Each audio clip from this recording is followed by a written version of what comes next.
जय जय श्री राधे। भक्ति भक्ति भगवंतु चतुर्नाम वपुए, इनके पद वंदन किए नाशे विघ्नियने। आज के सत्संग में श्री ज्ञानदेव जी का चरित्र वर्णन करेंगे।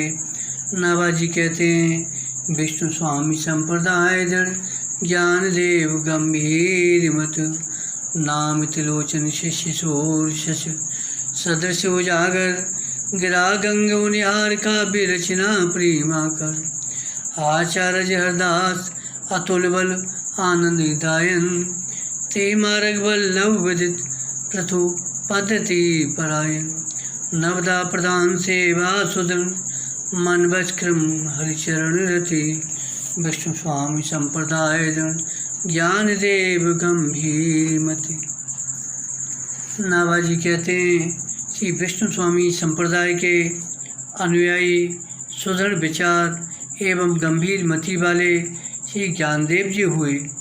श्री नामदेव जी और त्रिलोचन जी उनके शिष्य थे, जो सूर्य और चंद्रमा के समान भक्ति जगत को प्रकाशित करने वाले थे। श्री ज्ञानदेव जी की वाणी गंगा जी के समान पवित्र थी। उनकी काव्य रचना तो मानो भगवत प्रेम की खान थी। आचार्यों तथा हरिभक्तों का आप में अपार बल था। आप सभी को आनंदित करने वाले थे। श्री पृथु जी की पद्धति के अनुसार उपासना करने वाले परम प्रसिद्ध श्री वल्लभाचार्य जी इसी संप्रदाय में हुए। वे नवदा भक्ति को प्रधान मानकर सुदृढ़ भाव से भागवत सेवा करते थे। उन्हें मन, वाणी और कर्म से भगवान के चरणों में प्रीति थी। श्री ज्ञानदेव जी के पिताजी ने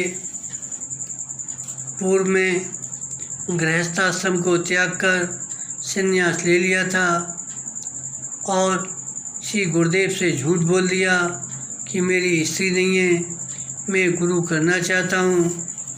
एक बार श्री स्वामी रामानंदाचार्य जी अपने अनेक शिष्य परगणों को साथ लेकर रामेश्वर की यात्रा को प्रस्थान किए। मार्ग में अनेक जगह विश्राम करते हुए स्वामी जी पंढरपुर पहुँचे। एक दिन आलंदी ग्राम में भी ठहरे। स्वामी जी का शुभ आगमन सुनकर वहाँ के सभी वृद्ध नर नारी स्वामी जी का दर्शन करने आए। सबके साथ विट्ठल पंत जी की परम साध्वी पत्नी श्री रुक्मिणी बाई ने भी स्वामी जी का दर्शन कर श्री चरणों में प्रणाम किया। स्वामी जी ने सहज भाव से आशीर्वाद दे दिया, पुत्रवती भव। चूँकि ज्ञानदेव जी के पिताजी का पूर्व नाम विट्ठल पंत जी एवं माता का नाम रुक्मिणी बाई था। श्री विट्ठल पंत जी ने स्वामी रामानंदाचार्य जी से संन्यास की दीक्षा ली थी, तब उनका नाम भावानंद हुआ था। तो आज विट्ठल पंत जी की परम साध्वी पत्नी रुक्मिणी बाई जी ने जब स्वामी जी का दर्शन किया, प्रणाम किया, तो स्वामी जी ने आशीर्वाद दे दिया कि पुत्रवती भव। यह सुनकर रुक्मिणी बाई ने अत्यंत विनम्रतापूर्वक निवेदन किया, प्रभो मेरे पतिदेव तो आपसे ही संन्यास की दीक्षा ले चुके हैं, फिर आपका आशीर्वाद कैसे सफल होगा। आपने जैसे इतनी कृपा की वैसे ही और कृपा करें। मेरे पति का हाथ पकड़कर मेरे साथ कर दीजिए। संयोग की बात, भावानंद जी भी संग में थे। पूर्व में इनका नाम विट्ठल पंत जी था, वो इनके साथ ही थे। स्वामी रामानंदाचार्य जी ने उनको बुलाया और पत्नी के साथ घर जाने को कहा, परंतु भावानंद जी पुनः गृहस्थाश्रम में जाना नहीं चाहते थे। तब स्वामी जी ने उनको आज्ञा के साथ आशीर्वाद दिया तुम्हें लोक कल्याणकारी परम भागवत संतान होगी। अतः तुम लोक निंदा एवं पतन का भय छोड़कर घर चले जाओ। फलस्वरूप श्री भावानंद जी अर्थात श्री विट्ठल पंत जी पुनः गृहस्थाश्रम को स्वीकार करके पत्नी के साथ आलिंदी में रहने लगे और स्वामी रामानंदाचार्य जी संतों की जमात को लेकर आगे बढ़ गए। श्री विट्ठल पंत जी के समय पर 3 पुत्र श्री निवृत्तिनाथ जी, श्री ज्ञानदेव जी और श्री सोपान देव जी एवं एक कन्या श्री मुक्ताबाई जी, ये 4 संतानें हुईं। श्री निवृत्तिनाथ जी श्री शिव के अंश से, श्री ज्ञानदेव जी श्री विष्णु के अंश से और सोपान देव जी श्री ब्रह्मा जी के अंश से प्रकट हुए एवं मुक्ताबाई जी योग माया के अंश से अवतरित हुईं।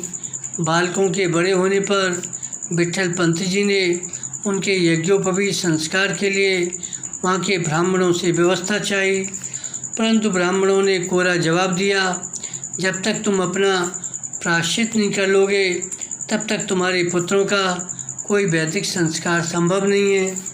अपने पुत्रों की मंगल कामना के लिए श्री विट्ठल पंत जी ने अपनी पत्नी रुक्मिणी बाई को साथ लेकर ब्राह्मणों को निर्देशानुसार श्री तीर्थराज प्रयाग में आकर श्री त्रिवेणी संगम में जल समाधि ले ली।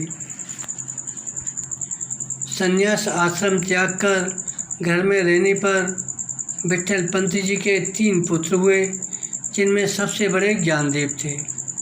इनकी श्री कृष्ण भगवान में सच्ची प्रीति थी। जब वे पढ़ने के लिए गुरुकुल में गए तो उनको किसी ने वेद नहीं पढ़ाया। सब यही कहने लगे, तुम सन्यासी के पुत्र हो, तुम्हारी जाति नष्ट हो गई है। फिर ब्राह्मण विद्वानों की एक सभा हुई। उसमें ज्ञानदेव जी ने प्रश्न किया कि आपके मन में क्या विचार है, मैं वेद पढ़ सकता हूँ या नहीं।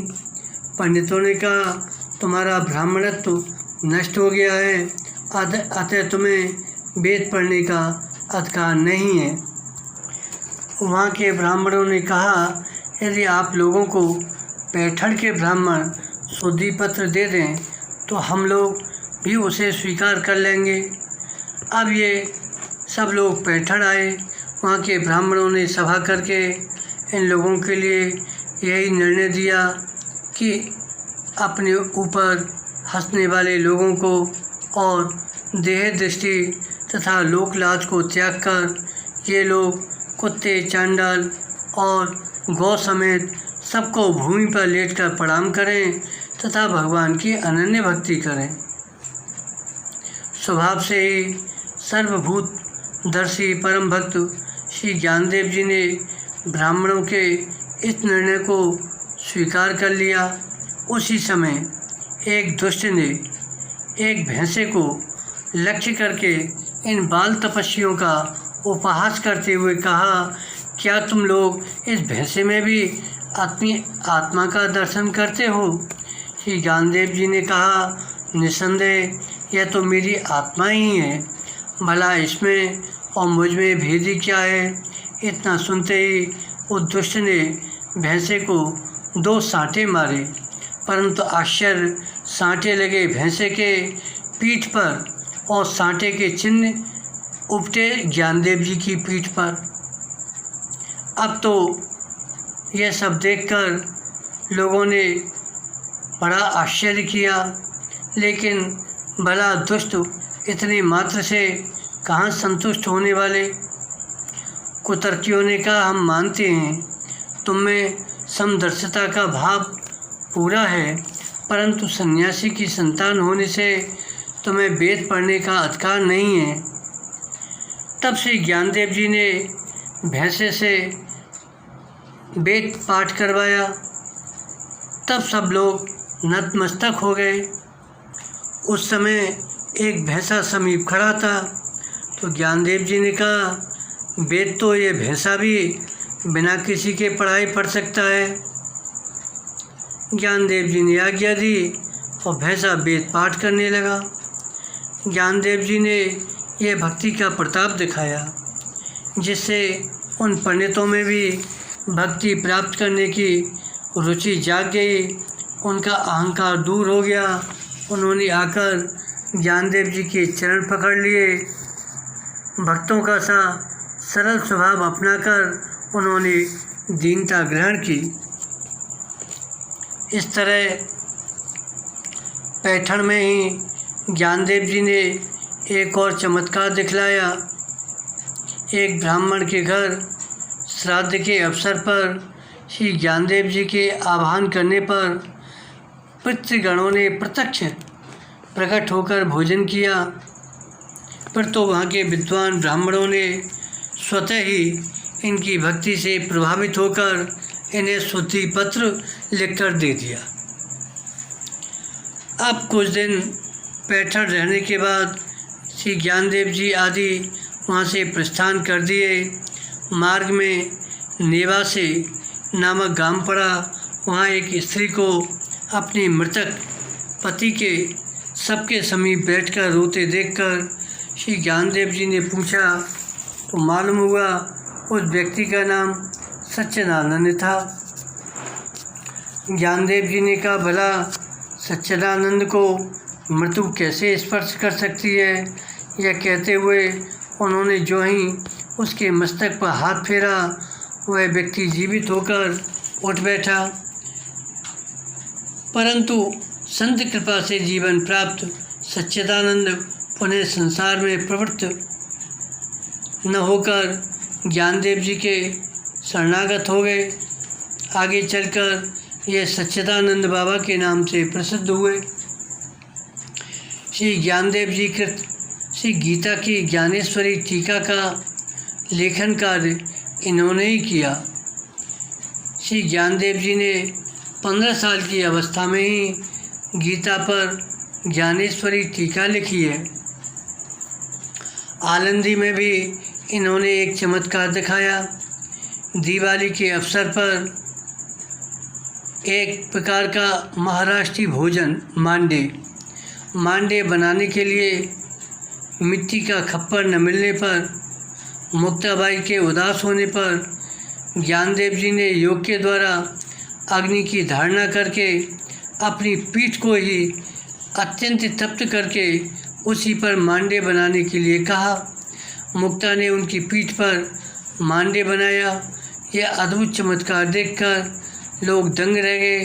श्री ज्ञानदेव जी पंढरपुर में भगवान श्री पंडरीनाथ जी का दर्शन किए।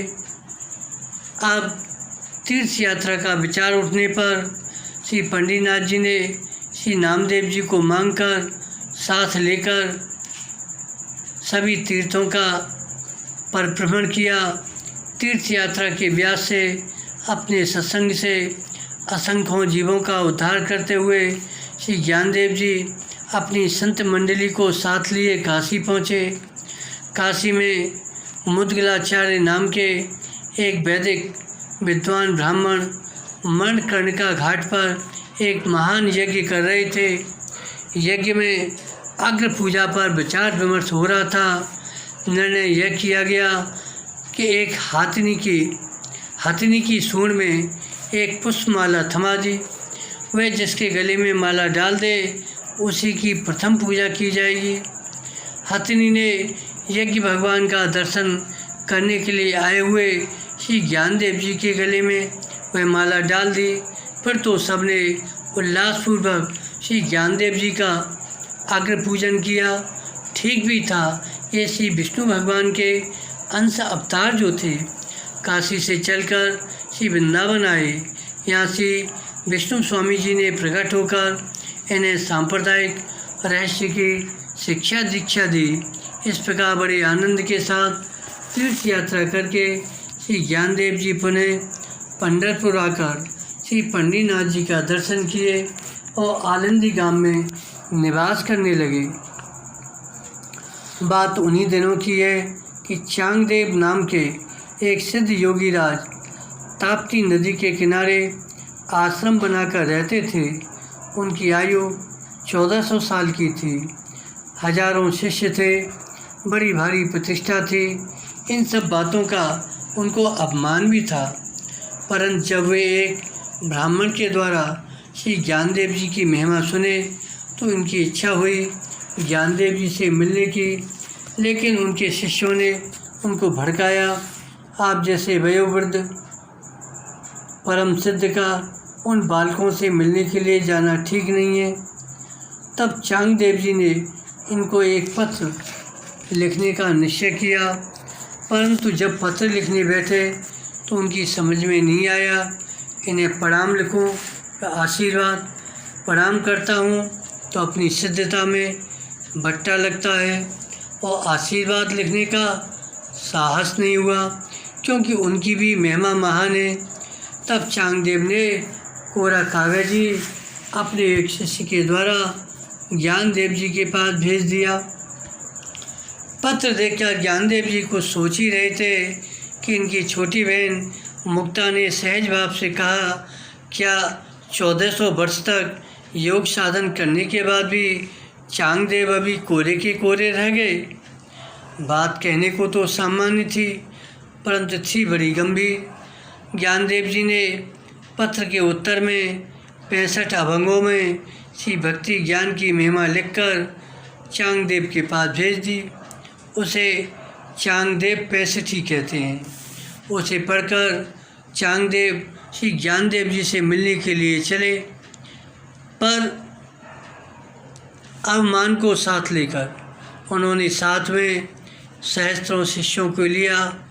सिंह पर सवार होकर एक हाथ में सर्प का कोड़ा, दूसरे हाथ में त्रिशूल लेकर बड़ी तैयारी के साथ आनंदी को प्रस्थान किए। सिंह पर सवार थे, जबकि विधि यह है, संत मिलन को जाइए तज ममता अवमान, ज्यों ज्यों पग आगे बढ़े कोटिन यज्ञ समान। जब आलंदी समीप आ गए तो चांगदेव के शिष्यों ने श्री ज्ञानदेव जी को अपने गुरु के आगमन की सूचना दी। उस समय ठंड के दिन थे, प्रातःकाल की बेला थी। चारों भाई बहन एक टूटी दीवार पर बैठकर धूप सेवन कर रहे थे। बड़े भाई निवृत्तिनाथ ने कहा, चांगदेव का स्वागत करना चाहिए। फिर तो ज्ञानदेव जी ने भीत पर ही हाथ ठोकर कहा, चल दीवाल। अब तो दीवाल तुरंत चल पड़े।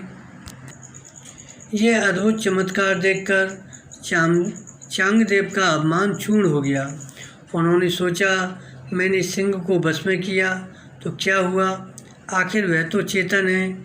इन्होंने तो जड़ को चेतन बना दिया। यह तो ईश्वरीय सामर्थ्य है। तुरंत चांगदेव सिंह से उतरकर श्री ज्ञानदेव जी के चरणों में पड़ गए।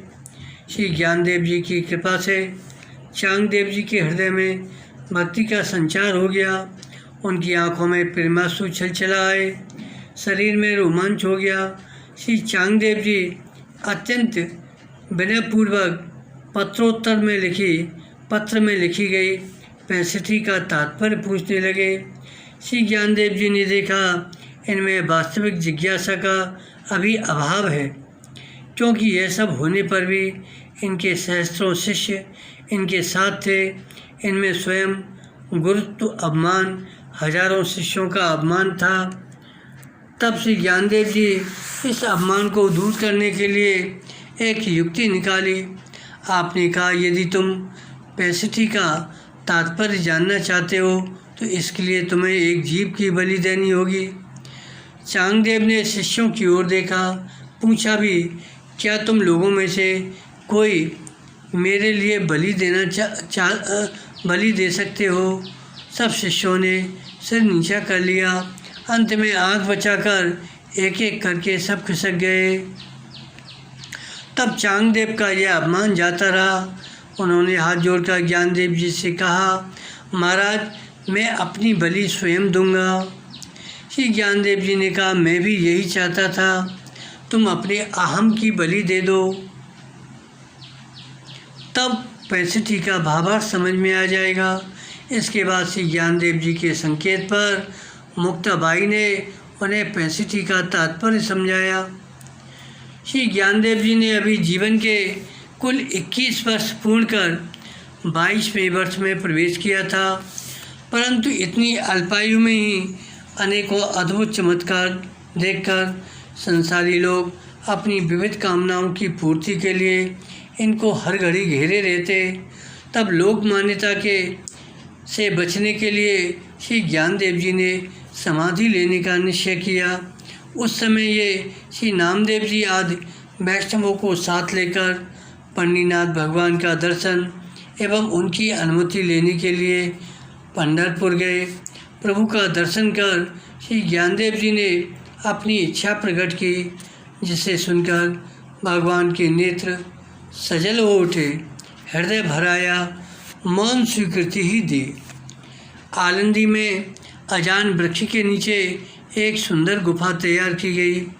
समाधि लेने के समय वैष्णवों ने विट्ठल भगवान एवं ज्ञानदेव जी का नाम संकीर्तन और जय जयकार किया। भगवान विट्ठलनाथ जी ने प्रकट होकर ज्ञानदेव जी को तिलक लगाया, अपनी प्रसादी माला पहनाई। श्री ज्ञानदेव जी ने प्रभु चरणों में प्रणाम किया। विट्ठलनाथ भगवान ने कहा, इनके पिता धन्य, इनकी माता धन्य। महारानी रुक्मिणी जी ने कहा, इनकी माता धन्य। यह बात नामदेव जी ने अपने एक अभंग में कही। समाधि में प्रवेश करते समय सभी संत अत्यंत आर्त होकर करुण क्रंदन करने लगे। श्री नामदेव जी ने भगवान श्री पंडरीनाथ जी से कहा कि जल के बिना मछली नहीं जी सकती, तो फिर नामदेव जी ने भगवान से कहा कि जैसे जल के बिना मछली नहीं जी सकती, तो फिर ज्ञानदेव जी के बिना नामदेव कैसे जी सकता है। गुफा में जाते समय ज्ञानदेव जी का एक हाथ पंडरीनाथ जी पकड़े हुए थे, एक हाथ ज्येष्ठ भ्राता श्री निवृत्तिनाथ पकड़े थे। अनंत संत वैष्णवों के बीच नाम संकीर्तन ध्वनि श्रवण करते हुए भगवान के श्री मुखकमल का दर्शन करते हुए प्रभु पाद पद्मों में पुनः पुनः नमन करते हुए श्री ज्ञानदेव जी ने शाश्वत समाधि ली। श्री ज्ञानदेव जी के समाधिस्थ होने के 5-6 महीने के अनंतर ही श्री निवृत्तिनाथ जी और सोपानदेव जी और मुक्ताबाई जी एवं चांगदेव जी भी वियोग न सह सकने के कारण अपनी ये लीला समाप्त करके भागवत पद को प्राप्त कर गए। श्री नामदेव जी भगवान की इच्छा से शरीर धारण कर रहे थे, परंतु ज्ञानदेव जी का वियोग इन्हें प्रतिपल बेचैन किए रहता। एक बार अत्यंत विरह में श्री नामदेव जी ने पंडरीनाथ जी से ज्ञानदेव जी का दर्शन कराने की प्रार्थना की। भगवान ने कहा, नामदेव, ज्ञानदेव को मेरी आत्मा ही समझो, अतः मुझ में ही मन लगाकर व्याकुलता छोड़ दो।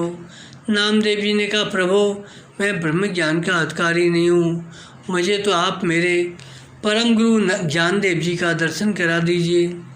श्री नामदेव जी की प्रार्थना सुनकर माता रुक्मिणी जी ने भगवान से कहा, मेरे नामा को नाही मत कर देना, इसकी इच्छा अवश्य पूर्ण करिए। तब भगवत प्रेरणा से श्री ज्ञानदेव जी ने प्रकट होकर नामदेव जी को दर्शन दिया। श्री नामदेव जी ने ज्ञानदेव जी के चरणों में प्रणाम करके अपने को भी संग रखने की प्रार्थना की। श्री ज्ञानदेव जी श्री नामदेव जी की प्रीति की प्रशंसा करते हुए बहुत बहुत आशीर्वाद देकर अंतर्ध्यान हो गए। श्री ज्ञानदेव जी के तिरोभाव के लगभग 300 वर्ष बाद महाराष्ट्र में श्री एकनाथ जी नाम के महान संत हुए। एक बार श्री एकनाथ जी के कंठ में बड़ी असह्य पीड़ा हुई। विविध उपचार कराने पर भी वह दूर नहीं हुई। एक दिन रात्रि में श्री ज्ञानदेव जी ने शिष्य दिया, अजान वृक्ष की एक जड़ मेरे कंठ से लगी हुई है, आप इसे दूर कर दो, आपकी पीड़ा दूर हो जाएगी। एकनाथ जी ने ऐसा ही किया। सचमुच उनकी समस्त व्यथा शांत हो गई। इससे सिद्ध होता है ज्ञानदेव जी आज भी वर्तमान हैं, अधिकारी भक्तों को आज भी दर्शन देते हैं। उनका समाधि स्थल आज भी वहाँ का एक प्रसिद्ध तीर्थ बन गया है। बोलो श्री ज्ञानदेव जी महाराज की जय, भक्त भगवान की जय, जय जय श्री राधे। इस तरह से ज्ञानदेव जी का चरित्र वर्णन किया गया। जय जय श्री राधे।